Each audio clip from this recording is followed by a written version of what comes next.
زمان أمّا كنت بادئة شغل، ما كنتش فاهمة يعني إيه الأجر التأميني، وده بيفيد العامل في إيه وإيه أهميته فيما بعد. بس أمّا عرفته لازم أعرفه للناس بعد كده علشان ده مهم جدًا فيما بعد للمعاش إن شاء الله. فالمهتم يكمّل معايا الفيديو. السلام عليكم. تعالوا نكمل النهاردة في باب التعريفات والأحكام في قانون العمل المصري الجديد رقم 14 لسنة 2025. النهاردة هنتكلم عن بند 5 والأجر التأميني وتعريفه.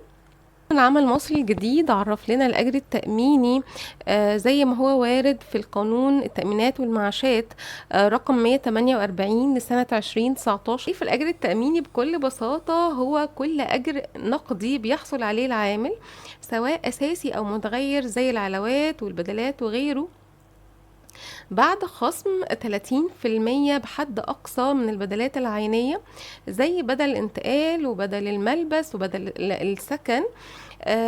والأجر ليه حدين، حد أقصى وحد أدنى، والحدود دي بتزيد كل أول سنة 15%، وده علشان حماية للطرف الضعيف هو العامل، وبيفيدوا بعد كده في المعاشات أو المعاش اللي بيقبضوا في آخر الخدمة، أو لا قدر الله العجز أو الوفاة.